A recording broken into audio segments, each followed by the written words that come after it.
of Americans have prediabetes, and 88% of us are metabolically unhealthy.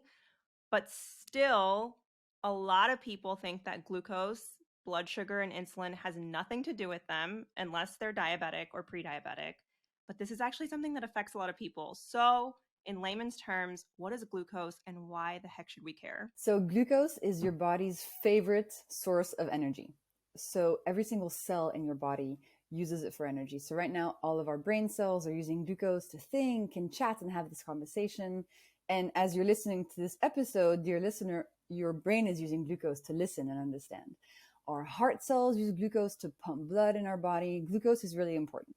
Every single part of your body uses it. And as human beings, the main way that we give this very important energy to our body is by eating foods, specifically by eating two types of foods. So I like to categorize them into starches. So that's like pasta, rice, potatoes, etc.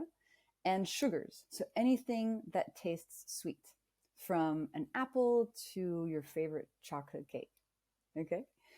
And so if glucose gives our body energy, you might think that because you want to have as much energy as possible, you should just eat as many starchy and sweet foods as possible. That's kind of, it sounds logical, right? Well, actually, that's not the case. That's where everything breaks down. I like to take the example of a house plant. Do any of you have any house plants? Oh, yeah. Oh, yeah? Okay. So, so you know to give the houseplants some water so that they live and survive. But if you give the houseplants too much water, like I always do, the houseplant dies. And so the human body is similar in the sense that some glucose is amazing, it's beneficial, it's wonderful. Too much glucose and problems start happening. And Kaya, you were saying, there's so many people in the US that have prediabetes, 88% are metabolically unhealthy. And actually, the statistic goes even further. 1 billion people in the world right now have type 2 diabetes or prediabetes. And so when we give too much glucose to our body, of course, long term, you can get diabetes. That is the most common symptom. But also, short term, even if you don't have diabetes, science is now showing us that having too much glucose in our body leads to cravings, brain fog, fatigue, hormonal imbalances, trouble sleeping, skin problems, faster aging, more inflammation. I mean, the list goes on and on. And so if today you're somebody who does not have prediabetes, you don't have type 2 diabetes, the reason you should care is twofold. First, for all the symptoms I just mentioned, because you might want to get rid of those. And second, just simply because you don't want to develop prediabetes and type 2 diabetes. And so prevention is a big part of this as well, in addition to helping us feel much better today. I'm curious, Jessie, you mentioned this term, and I definitely was one of these people, high functioning glucose person. I think a lot of us who are listening might resonate with this, but what does that person look like? Because you talked about the importance of glucose and at a high level, the symptoms of what you might feel if it's out of whack. But what is a high functioning glucose person? Glucose spiker. So the idea is that most of us are experiencing what's called glucose spikes on a daily basis. And these spikes are simply when after a meal or during a meal, we have given too much glucose to our body too quickly. And so the concentration, the amount of glucose in your body increases really quickly. And that is seen as a glucose spike. Okay, you can observe it in the blood, for example. And so these spikes carry with them consequences. Most of us are having these glucose spikes every day, yet, and this is where it gets crazy, we believe that how we're feeling, the symptoms we're feeling every day are just who we are. We don't even understand that they're coming from these spikes. For example, you might be somebody who says that you get hangry. Okay, when you're hungry, you're really angry. Or you're somebody who is addicted to sugar. Or you're somebody who's just chronically fatigued. Or you're somebody who sleeps poorly. You're somebody who has hormones that are out of whack. And the list goes on and on and on. What we're understanding now is that these spikes can create such common symptoms in us. And when we learn to reduce the spikes and balance them, the symptoms go away. So to me, being a high functioning glucose spiker is just somebody who's going through life with these glucose spikes, but sort of self-soothing with coffee and sugar and all these things. So functioning, right? I mean, I used to be that person. You're functioning, but you're not really thriving. You want to eat sugar all the time. You need to drink coffee all day. So you're functioning, but on the inside, a lot of glucose spikes are happening, and your life would be so much easier if you just were off that glucose roller coaster. 100%. I think both Yasmin and I know the feeling of like, oh, okay, I have balanced blood sugar versus like I skipped a meal, I just drank coffee, I might have eaten something starchy or whatever it is. You mentioned aging, and I think that this is something we took a poll recently with our audience and said, what's a health topic you care a lot about? And pretty much mostly everyone said skin health because I think it's you can see, right? You can see the effects. You're seeing it daily versus like you can't see inside your body all the time. So, what is the connection between chronically elevated glucose and something like acne? Mm. So you remember I explained the concept of these spikes. So when our glucose levels increase really quickly in our body and then they go back down. Well, those spikes, one of the consequences they have is they increase inflammation in the body. And inflammation is basically your body just going on high alert and your immune system going like, oh, something's wrong, something's wrong. So inflammation impacts the skin as well. And if you have a lot of inflammation in your body, you might see it on your skin as acne, rosacea, psoriasis, eczema. Your skin is a messenger for what's going on underneath. And that's one of the things that got so much better after I learned to balance my glucose levels. I got into it because of mental health that I wanted to fix, but then I was like, oh, wow, my skin looks so much better because it turns out those spikes have a really damaging effect on your skin. And I will add something. It's not just the inflammation process that is interesting. Glucose spikes also accelerate aging by a process called glycation. So if you put a piece of bread in the toaster or if you put a chicken in the oven, they go from being, white to being brown or black and in that process they cook. That process, why that happens, why they go from white to brown, is because they get glycated. And inside the human body, from the moment we're born, we slowly cook, we slowly glycate. I know this sounds weird, but it's an actual biological process that happens. And you can't stop glycation. We all glycate all the time, but you can speed it up or slow it down. And the more glycated you are and the faster glycation happens, the faster you're aging. They're kind of the same thing. And that shows on your skin as well. So the faster you glycate, the more you get wrinkles on your skin as your molecules of collagen glycate and get damaged. So for skin health, whether it's reducing inflammation, whether it's preventing aging, slowing down aging, learning to balance your glucose spikes is a really good place to start. It's really fundamental. You can put all the creams you want on your face. If you have all these spikes going on within that are causing inflammation from the inside, it's going to be really hard to make them go away.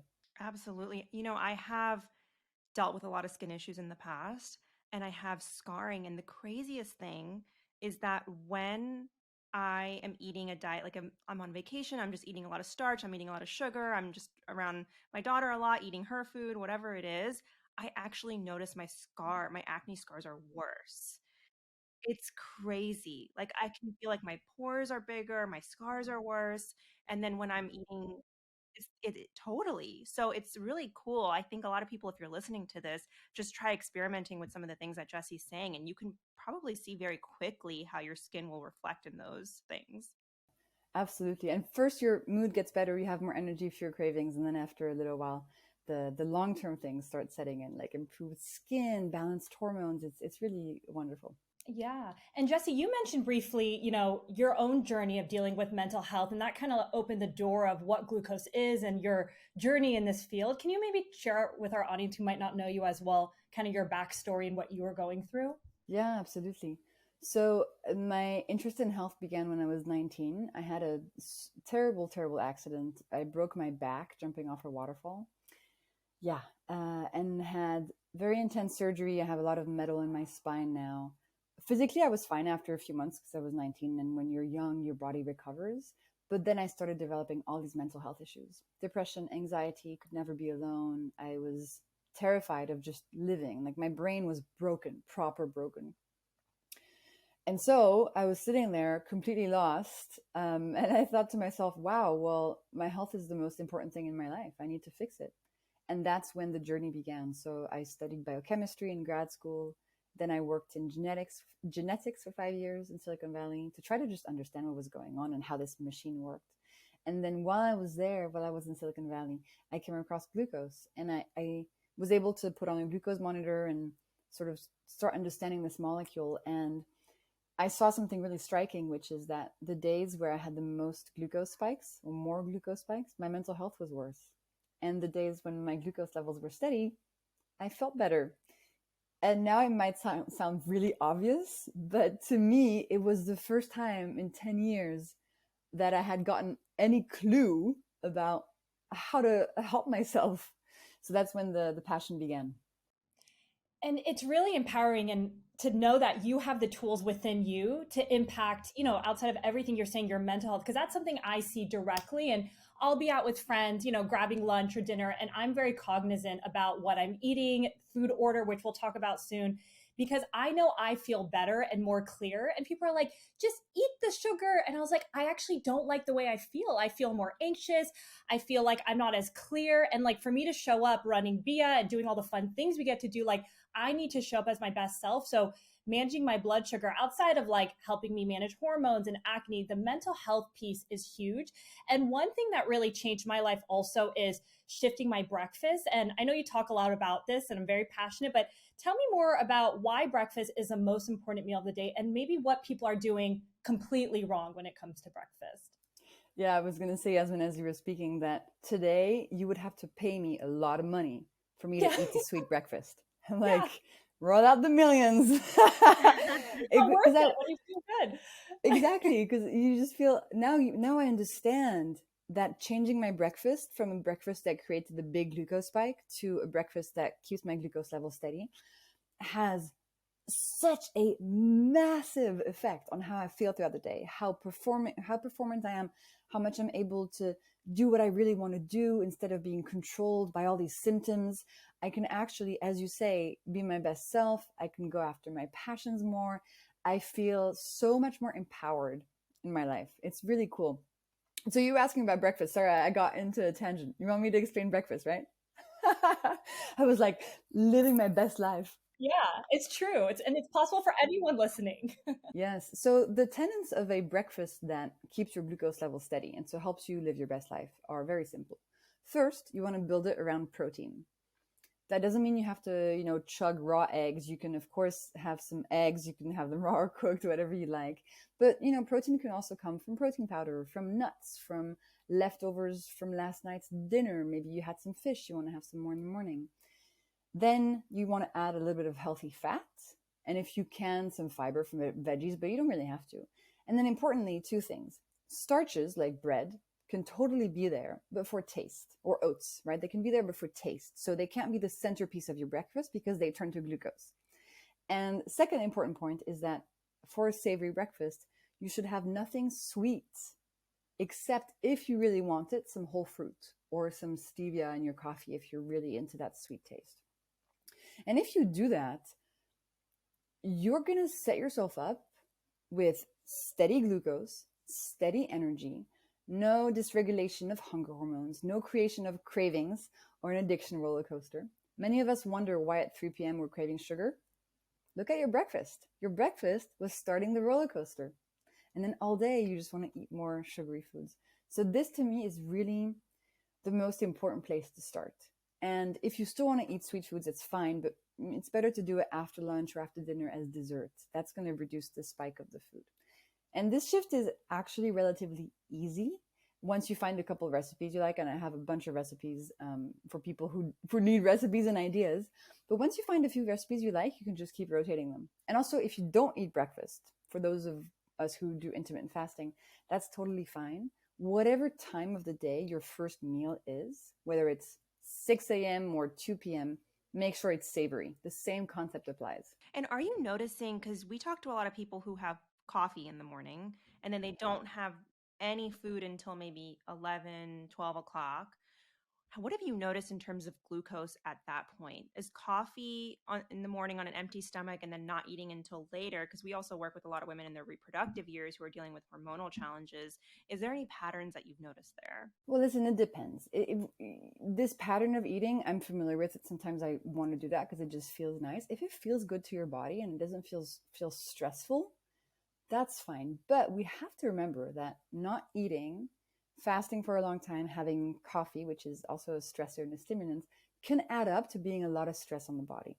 So just take a little survey of your life and count the different stressors. Okay, if you're fasting every day, if you're drinking coffee every day, if you're exercising intensely, if you're taking a cold shower, if you're doing a sauna, if you have a stressful job, if you have to take care of your kids, like add those stressors up.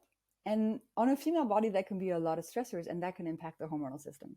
So if your hormones are fine and you don't have any issues there, then maybe you're fine. But if you're feeling that your period is out of whack, your menopause symptoms are difficult, if you're just feeling exhausted all the time, maybe reduce one of the stressors and try to, give your body a little break. So doing this pattern can be fine, but it's also not necessary in order to be in good health, in order to have a healthy body. It has to be used with intention and awareness. Jessie, it's so interesting. You're talking about all these stressors, and I heard you in another interview say, even outside of glucose, it's so important for us to also think about the foundation that we have. Can you talk about some of those simple foundational, I don't know what the right word is, characteristics that we should all really be mindful of in addition to glucose, which might be like layer 2? Yeah. I kind of see it the other way. It depends. You can argue layer 1, layer 2. For me, I think glucose is still layer 1. It's like your food is still layer 1. You need to fix that, because if you're spiking all day, like most of us are, it's going to be really hard to layer stuff on. I would say there are other things that are really key. Like, for example, we can't neglect sleep, medical care if we have a medical condition, human connection, doing something we love a little bit every day. Just being grateful. Exercising, right? It's Max Lugavere says this wonderful sentence. He says, don't minor in the majors. You can take whatever pill you want. You can do whatever weird biohacking thing you want to do. But if your majors, if those key things, if your food is out of whack, if you're not exercising, and if you're not sleeping, I know it's boring, but that's kind of the place you got to start.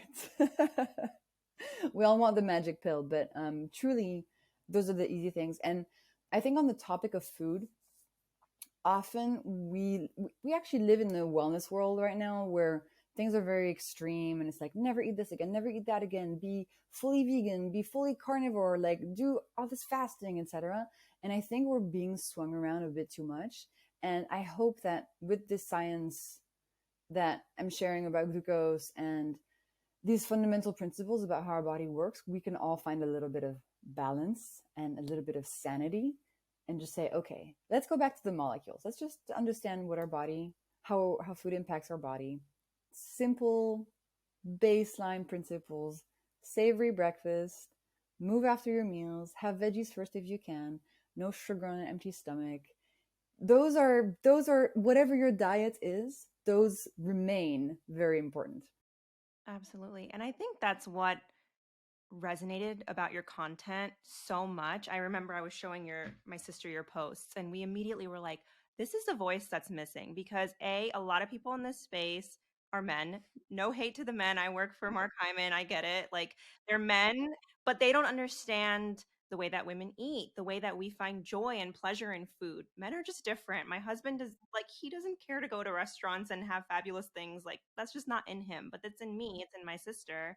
And I think there's so many experts who live in extremes. So there's anti-diet culture, and then there's like, you can't have sugar, you can't have starch. And realistically, like, nobody lives that way. Like, very, very few people do. And we're all kind of in the middle. So can you talk about why that was so important for you? Like, we still want to be able to have our pasta. We still want to be able to have these things, not all the time, but we want to be able to enjoy them. I think so. When I first discovered this whole thing about the spikes making my mental health worse, I was exactly in the situation you're describing, which is I didn't want to give up my pasta. I didn't want to do an extreme diet. That sounded like more stress. I just wanted to find some actual like common sense principles that could help me. And so this whole project and all this content came out of just my own journey and finding something that made sense for me, that was not an extreme tribe. Because I love pasta. I just had pasta before this call. I love chocolate cake. I don't want to go on a diet. Like I grew up, in France, surrounded by diet culture, and I'm just over that. I just want common sense stuff that is going to help me feel good and heal my relationship to food. And so, yeah, I agree with you. I think this science was really needed, and I'm so happy to be able to share it because it's so healing. It's so healing, and I receive a lot of wonderful messages every day, but one of my favorite ones to receive are people who tell me they've healed their fear of food. They're no longer scared of carbs because you don't have to give up anything. You don't have to cut out food groups. If you just learn these principles, actually things fall back into balance quite easily. So yeah, no, I appreciate your kind words, and I'm very proud of the work I'm doing, and it's yeah, it's great. Thank you. It's amazing. So let's talk about some of these other hacks actually, because they can help us if we want to have that pasta. Let's talk about vinegar. What is the importance of vinegar? What can it do to our glucose? So I had a vinegar drink before I had my pasta, and I had a veggie starter. We'll talk about it. So vinegar is very interesting. Vinegar contains a molecule called acetic acid, and this molecule is very cool. And a lot of scientific studies and clinical trials show us that when we have 1 tablespoon of vinegar in a big glass of water before a meal, we can reduce the glucose spike of that meal by 30% without changing what we're eating, how much pasta we're eating. Just if you have the vinegar drip before, the pasta spike or whatever other food spike will be 30% smaller. That means less inflammation, slower aging, less creation of the addiction roller coaster, and benefiting your physical and mental health. It's quite powerful. Yet again, when I discovered all this science, I thought to myself, well, it's kind of interesting because vinegar has been around for forever, right? Vinegar is just a staple of most kitchens. We all probably have a bottle of vinegar in our kitchen. And it's been touted as, a health remedy for centuries. It's been used for a very long time. And now we understand why it's so beneficial. And I love that part of the science, understanding how modern science and technology is helping us understand ancient wisdom. So that's really cool. So tablespoon of vinegar before a meal. It can be any type of vinegar. Just avoid the very syrupy balsamic vinegar because that one has some extra sugar in it. But apple cider, white wine, cherry vinegar, rice vinegar, whatever you want. And if you don't want to drink it, that's fine. You can also drizzle it on your food or have it in a tea or in a mocktail. You can do lots of stuff. So it has the same effect if you're drizzling it over your salad versus if you're just drinking. Yes, ma'am. Wow. That's awesome. And do you, in your book, in your cookbook that I was reading recently, you talk about kind of carrying this water bottle with you. Is that something that you take it with you to restaurants, or how does that work? You can. There's lots of different ways of getting vinegar into your day. And so you can have a water bottle and just put a tablespoon in it and just sip it throughout the day. If you're at the restaurant, you can ask the waiter for some vinegar. They usually have some. And this is a cool tool, especially when you're going to have a meal that's high in sugars or starches. That's going to be most beneficial. Having some vinegar before, a spinach salad is not going to have that big of an impact because the spinach salad doesn't contain that much glucose. It's still helpful and it's still great for your body, but it's going to be less powerful. And to me, these hacks and these tools are a little bit like, I don't know, like gentle giants, like little fairy godmothers that we place in our day, and then we can do whatever we want and we feel better and we're more in partnership with our bodies. And they're not crazy asks. They're fine. Everybody's like, oh, I can do that, which is probably what you've seen so many people have success. Let's talk about the food order because you mentioned a veggie starter. This is very interesting science as well. So here's how the scientific studies go. They give people the exact same meal, okay, exact same foods. Let's say the meal contains broccoli, chicken, rice, and a cookie. And they see that in the people who eat these foods in a specific order versus eating them in whatever order, they can reduce the glucose spike of that meal by up to 75%. So 2 people can eat the exact same meal, but if one of them eats those foods in a specific order, the spike is slashed. Eating the same quantity, everything is the same. And the best order that achieves this very cool feat is veggies first, proteins and fats second, and starches and sugars last. So veggies first. So for instance, in our example, that would be the broccoli first, then proteins and fats. So the chicken here, there's no fats. Then the starches and sugars. So then the rice and then the cooking. And by doing this order, and this is quite easy to do, next time you're faced with a meal, just start with the veggies. You're harnessing the power of a wonderful substance called fiber. And fiber exists in vegetables. That's why we eat them first. Because when fiber is the first thing in our system, it has time to create this protective mesh in our digestive system that then prevents glucose molecules from arriving and passing through too quickly into our bloodstream. So we're harnessing this wonderful natural substance that most of us don't eat enough of, by the way. Yeah, and this is extremely powerful on satiety, on cravings, like how you feel after eating is completely changed. And an easy way to extrapolate this science, because often it's not easy to like separate your meal out and do, okay, veggies first, blah, blah, blah, blah. It can be a bit cumbersome. And by the way, you don't have to wait between the foods. You can just eat them just in order. What I recommend is that people just focus on the veggie starter concept. So at the beginning of your meal, have a plate of vegetables. And if there weren't any vegetables in your meal to begin with, add this plate of vegetables and have it at the beginning. They can be raw, they can be cooked. You can dress them with some proteins and fats and dressings. And that at the beginning of your meal, and then eat whatever you want. Have you started to notice that in places like, because when I go to France or Italy or things like that, I mean, I'm eating croissants in the morning. I'm doing like all the things. Have you started to notice any sort of shift with what you're kind of educating people on in some like European countries? Absolutely. France has been a very, very big country for my books. People are super interested in this. It's been a great success. And also, I was talking about this modern science meets ancient wisdom concept. So in France, we have this concept called crudité, which is raw veggies at the beginning of a meal. And so people relate immediately. They're like, oh yeah, my grandmother used to do that. Like we always used to do that. That makes sense. And so it's very easy to bring back into your life. Or in Italy, antipasti at the beginning of your meal. That's usually vegetables, grilled vegetables, for example.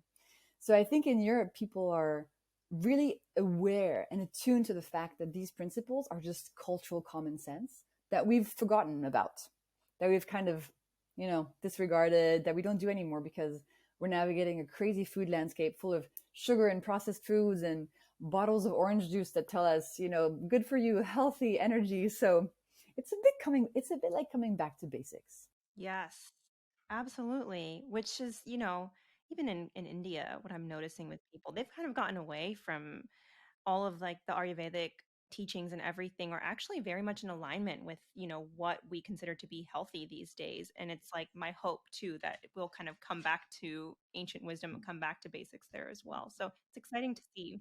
I think so. Because, with industrialization and just the creation of these food products, that at the beginning we're very excited because that meant that people had to cook less at home, which was a huge gain of time. But the pendulum has swung so far to the point where we forgot all common sense about food. And I think now it's starting to swing back. I think we definitely are seeing like kind of this questioning. People are like, okay, the way we're eating is not good. And so you have now all these different factions of all these different diets being created out of this realization, by the way, that just the modern way of eating is not good. And you know what all these diets and factions have in common? They just reduce processed foods. And that's why most of them are helpful. It's because no matter how much they hate each other, they all have a very similar concept and principle, which is stop eating processed foods, eat real foods. And so whether you're doing like Whole30 or keto or paleo or vegan, whatever, you're kind of all eating the same stuff. You're staying away from these packaged foods. Gosh, it's so true. It's like, it sounds so simple and basic. Just eat real food, get some sleep, have joy. But it's hard. I know. Because it's not bite-sized enough. It's not clear enough. And I think that's where the hacks come into play, because it's not just vague, like, oh, just eat better, exercise more. It's actually much more specific. And so it's easier to start doing it. Yeah. And what I love, and again, is so empowering about your work and what you're educating with these hacks is someone can immediately feel a difference, right? Yeah. Like, so much of wellness is like, it takes time and, you need to put in the work every day. And I love that when it comes to managing blood sugar and all these hacks you're saying, you immediately feel a difference right afterwards. And I'm curious, one of the things that you also mentioned in your book is, movement after eating. I think when people sometimes hear movement, they're like, oh gosh, like, do I need to go for a walk for an hour? What does this look like? Do I But need to go to the gym? yeah, yeah. Well, that's another common, like, ancient wisdom thing, walking after meals. I mean, so many cultures have that habit. And science is now showing us that if you move for 10 minutes after a meal, and it can be just walking, it can be cleaning your kitchen, it can be dancing to your favorite songs, it can be doing calf raises at your desk, well, it's going to reduce the spike of that meal. And that's because when our muscles are contracting, they need glucose for energy, like every other part of the body, from the brain to the heart. And the first place your muscles look for energy is in the food you just ate. They look for glucose in the bloodstream. And so if you use your muscles within tiny minutes, within 90 minutes of the end of a meal, that contraction is going to reduce the spike of the meal. So you can still eat the thing you're going to eat, but by adding this movement, you will see a significant quick impact, as you were saying, Yasmin, on how you're feeling. Energy will be higher, cravings will be reduced. Those are usually the two first things to change, cravings and energy. And then you're like, oh, I get it now. That food coma is probably because I was getting a big spike after my meal. Oh my gosh, which is like how I lived for so long. Go ahead. Oh, Same same here. And still Same. sometimes, like the past 2 years, just being a new mom, like you feel that, like, oh, okay, just eating whatever mac and cheese or whatever she's having. Do you have any stories that you can share of women who have PCOS? Because PCOS is something that we see a lot with our community, and it's sometimes, not always, called diabetes of the ovaries. So what's happening in PCOS, and can you tell some stories maybe there? Absolutely. I get a lot of the PCOS stories. I actually got one today. So it turns out that in most cases of PCOS, not in all cases, but in most cases of PCOS, what you see is that the female body has a lot of insulin in it. And insulin is a hormone that is sent out by our body to help reduce glucose levels when glucose levels are too high all the time. It turns out we're now starting to understand from a scientific perspective that this excess insulin has an impact on our ovaries. Specifically, it tells our ovaries to produce more testosterone, the male sex hormone. The more insulin you have in your body, the more your ovaries are going to produce testosterone. The more you're going to start to see this imbalance, more testosterone versus fewer female hormones in a female body. And that usually leads to many symptoms, like missed periods, cystic ovaries, hair growth on the face, balding on the head, acne, etc., which are the most common PCOS symptoms that we know of. So what's interesting is that often when you have PCOS, the treatment is to take the pill. And the pill, why does it work? Because the pill increases how many female hormones are in the body. The pill is literally just female hormones. And so you're getting that balance back up, and so the symptoms dissipate. And this can be very helpful in the short term, as you're trying to just get everything working again. But ultimately, what you need to address is the underlying issue of that excess testosterone that is caused by all that insulin. And so how do we get the insulin down? Well, I told you the insulin is a response to glucose spikes. So you reduce the glucose spikes, and then insulin doesn't have to be that high anymore because glucose isn't that high anymore. And so naturally, insulin reduces, testosterone reduces, and symptoms can dissipate. This is a really interesting area of study, I think, because PCOS is becoming more and more and more and more and more common. And it's not genetic. Okay, we understand that it's now a disease of lifestyle. And by balancing your glucose levels, reducing those spikes, you're putting all the chances on your side. You're stacking all the odds in your favor that you're going to be able to get rid of those symptoms naturally. So in terms of stories, I get a lot of women who got off the pill, tried to have a baby, and then they're like, I'm not ovulating. I don't have my period. And the pill for all those years was masking PCOS. And so when they get off the pill, they're like, oh my God, I have PCOS. And it can be very stressful, very scary, of course. But the good news is these hacks are very helpful. And so in my last book, I ran this pilot study on 3,000 people who implemented the hacks for 4 weeks. And in those 4 weeks, in those 3,000 people, 3 women who were going to start IVF and were being told they were never going to get pregnant naturally got pregnant. So that's the kind of stuff you can see. And it's so cool. So if you're somebody struggling with this, maybe you give it a go, give it a month before starting medication or fertility stuff, because this can often really help. And it might be the cause. Not all the time, but it might be.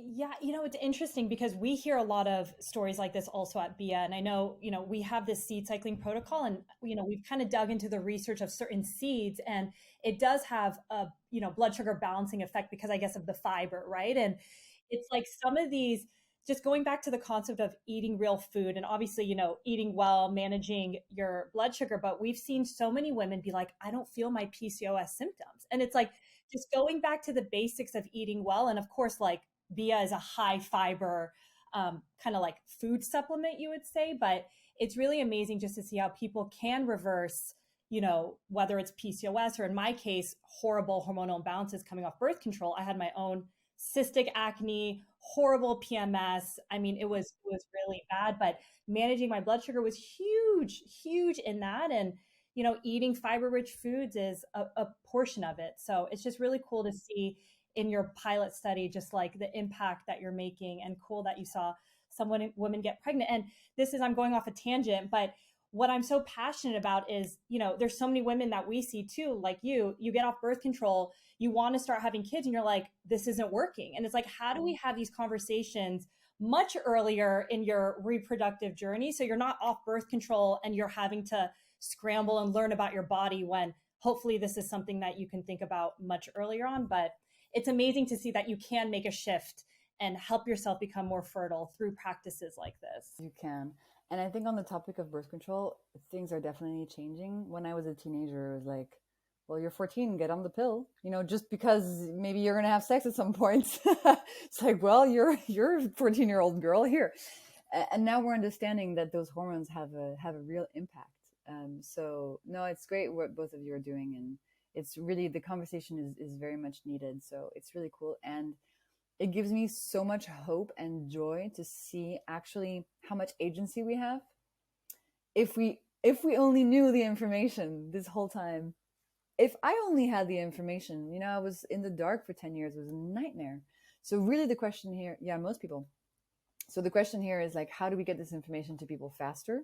And I would love for like the hacks and this information to be taught in schools.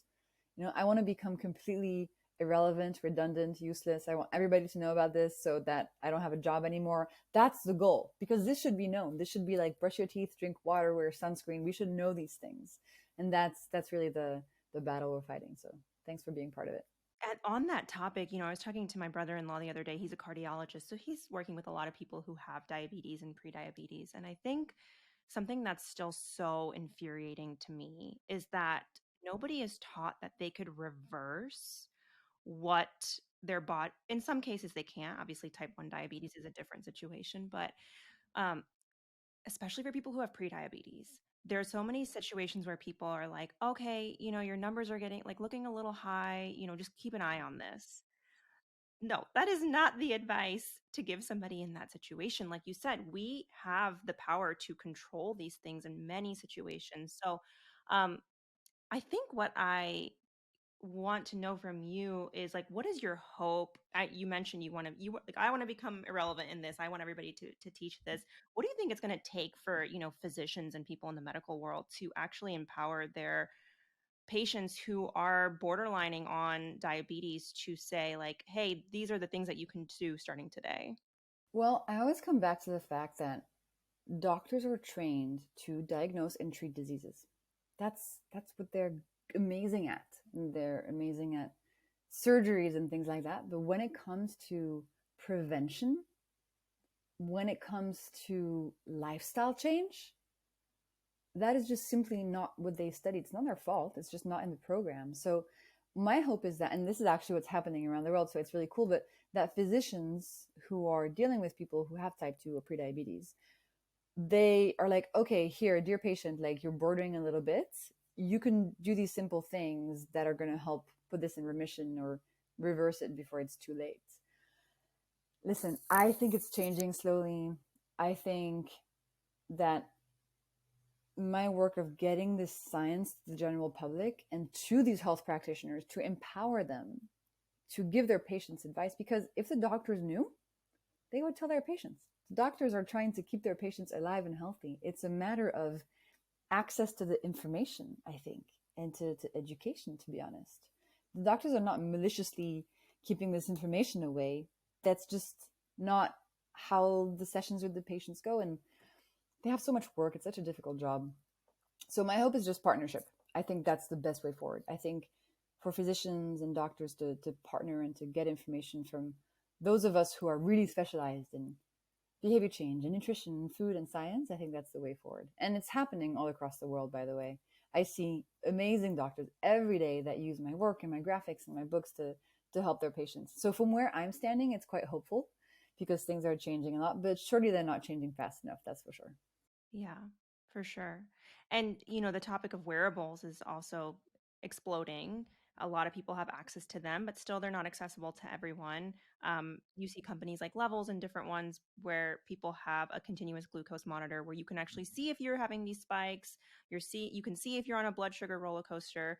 But again, not hopefully one day everybody will be able to have access for very cheap, but not yet. So in the meantime, you mentioned some before, but if somebody's listening to you and they're like, could this be me? How can they use the wisdom of their body, their inner doctor, to kind of think like, okay, am I having what she's talking about? Am I having these glucose spikes? Well, take a little survey of how you're feeling. Are you having cravings? Are you chronically fatigued? Is brain fog something you're familiar with? Are you hungry all the time? Could you feel better than you currently do? It's a very simple question. Is your skin showing you some signs that something is going on within? Are your hormones out of whack? Or is PCOS in your life? Are you having difficult menopause symptoms? Are you just having difficult PMS? The list goes on and on. But I like coming back to this question, which is, could you feel better than you currently do? And if that's the case, balancing your glucose levels is a very important place to start. And it can unlock so many doors. It can solve so many things because it's at the root of so much. And yeah, I agree with you, on the wearables. It's just too expensive right now. And I don't want people to think or mistake what I'm saying. I don't want people to think that I'm saying that you need a glucose monitor in order to make change and see results. By using the hacks in a matter of a couple of days, you're going to feel a difference for sure.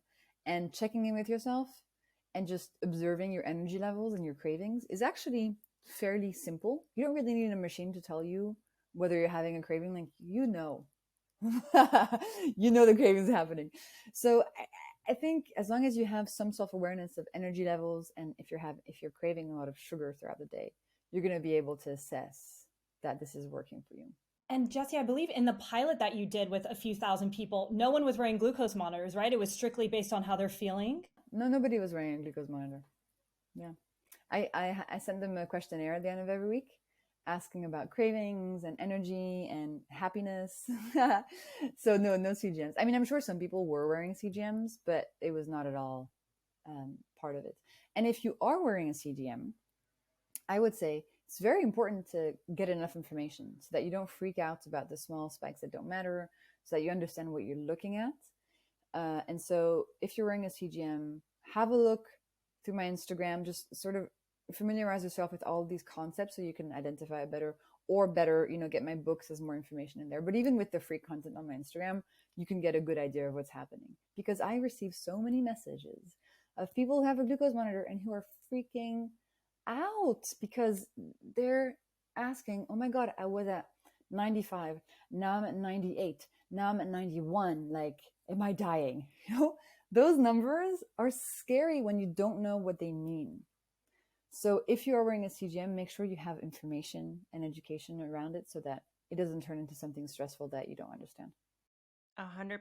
And I love what you said about just paying attention. Could I feel better than I feel right now? All of that. I feel like, unfortunately, a lot of us have kind of stepped away from the intuition and everything that's going on in our body. But at the end of the day, your body is the smartest doctor in the room, and it'll tell you how it feels based on just what you do. So I love that in the pilot study, we're asking people these questions, right? Because often we don't even ask ourselves, like, oh, how was my energy? How did I feel after I ate that? Like, those types of things can be very important. And also, one thing we didn't talk about, but I've noticed this in my own life, is managing my blood sugar has helped my sleep. Uh, have you seen that kind of shift for people? And like, what might happen if you're not eating in the right way, you have a blood sugar spike and you go directly to sleep, which, it's so easy to do. You have that dessert, you're not eating in the right order, you go to sleep. Would love to get your thoughts on that. Yeah, well, first of all, I understand because I'm often it's dinner time and I just want to eat all the carbs because I just had a intense day. I'm like, I want to watch Netflix, eat pasta and chocolate ice cream, and everybody leave me alone. So I totally get it. But it's important to know that if you're suffering from poor sleep for a long time, going to bed after a big glucose spike can make your sleep less restorative, less restful, and less deep.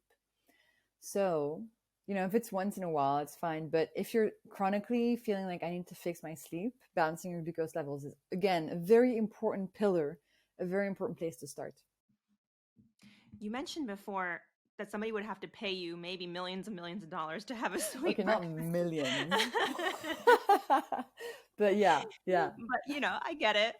Along those lines, we've been doing a question with everybody that we're speaking with on the podcast, which is something that I saw on TikTok, which is, what are 3 things that you're like, I will not do this to my body? You mentioned the sweet breakfast, but what are some other things that you're like, you know what? Specifically, it's fruit juice. Like I just cannot, because to me, it's just a Coke. I can't. Like I actually can't. When you know what it is, you just can't. So 3 things I won't do to my body. Is that the question? Okay, so fruit juice. Oh my God, I have a good one. You know that horrible electric gym thing? Oh my God. Okay, so there's this trend where you go to the gym and they strap you into this harness thing. Yeah. And then they put all these electrodes on you and it stimulates with electricity your muscles as you're working out. No. There's a place down the street that does that. I'm like, what is this? No. It is horrible. I mean, I know people love it. I tried it for 2 minutes. I was like, get this off me. My whole body was having a full-on panic attack. It was horrible. Okay, and lastly, so that one's a big no. One last thing I wouldn't do to my body. Blam, blam, blam, blam, blam.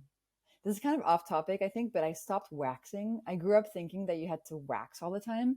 And then I was like, why am I putting my body through all this pain? Like, why? So I started shaving instead. I'm like, this is actually way better. So that pain thing, I just don't want to do anymore. I want to be kind to my body. It's so horrible. Oh, your poor body. Well, the life of like a Indian woman, you can't escape that. You can't escape threading, it. the waxing, you can't escape it. Laser? Are you doing laser? Yeah, lasers. Lasers are good. Yeah. From the Persian woman. I'm curious, Jessie, what are your thoughts on oat milk, oat lattes, oat cappuccinos, all things? So change of topic, totally. Yeah. Pivot. From waxing to oat milk latte. My mind is still on what do I personally hate I'm thinking about, so I was just on a tangent. Yeah. Okay. I hate oat milk. You hate oat milk? Good. I don't like oat milk either. I really don't like the taste, which is good because oat milk is just liquid starch. So oats are a grain and grains are starch. And so when you're having oat milk, it's like you're making like pasta juice or rice juice or grain juice. So just be mindful that milk, quote unquote milk, it contains a lot of glucose molecules. And so most people, it leads to massive glucose spike. A much better option is nut milk. So almond milk, coconut milk, macadamia milk, pistachio milk. Although be careful because most of them have added sugars in them, which is another nightmare. Or just whole milk if you can handle dairy, because whole milk has protein and healthy fats. So that's a good place to start.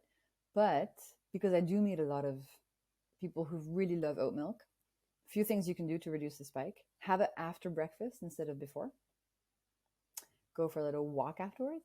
And if you're having it on an empty stomach, grab 5 almonds before you have it. That will help. And by grab, I mean eat. Just grab them. Just Wow, that would be amazing. Imagine.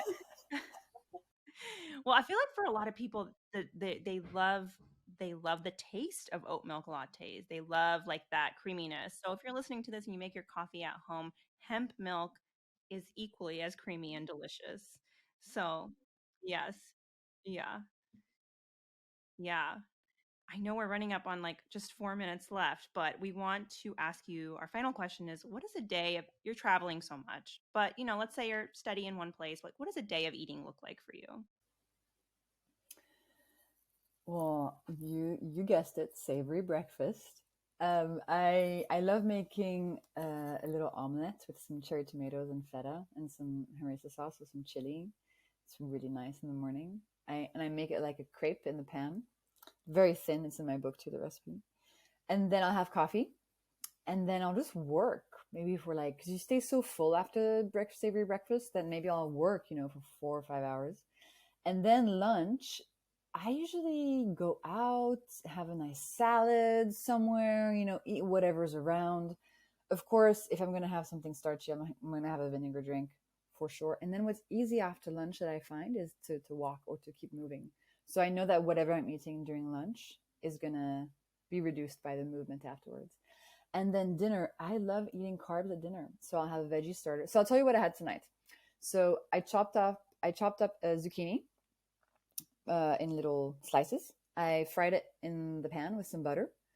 Super good, just some sea salt, super simple. And then I had some pasta with pesto and parmesan, 2 eggs. And yeah, that's it. So veggie starter. I actually had some more vinegar tonight as well. And I kind of like just make it happen. My only real tradition is my savory breakfast omelette when I'm home and I can do it. That's really what I love the most. But otherwise, what's cool about the hacks is that you can just exist and you're fine. And usually if I come across something sweet I want to eat during the day, like a nice cookie or from a bakery shop or something, I'll keep it for dessert after dinner instead of having it on that empty stomach in the middle of the afternoon. That's a good hack as well. That all sounds so doable. It's just real. Yeah. I love it. Well, thank you so much, Jessie, for joining us. I think people are going to get so much actionable tips from this. I know I already feel inspired right now and thinking through my day of what I want to eat, but thank you so much for joining us. And your book is out now, right? Everywhere. Yes, the Glucose Goddess Method, and that's the 4-week plan or guide to studying your glucose levels. And I also just launched something I'm really excited about. I just launched a recipe club. Oh, cool. So, yeah, if you go to the link in my profile on Instagram, Glucose Goddess, you'll find it. But I'm sharing my 10 favorite recipes of the month with people because you always need more ideas. Yes. And I'm really excited about this project. It feels really good. I made it super, super cheap. So it's extremely accessible just because I want to spread more glucose steady recipes in the world. So yeah. And your recipes are great. They're accessible. They're easy to do. Like, yes. I don't get intimidated by them, which is what I love. So I'm excited about the recipe club. 6 ingredients or less. And my idea for all my recipes is that once you read it once, you never have to look at the recipe again because it's so easy. I love that. Well, we'll share all of this in our show notes. It was so good having you, Jessie. Thank you again. Thank you so much. Thank you, Jessie.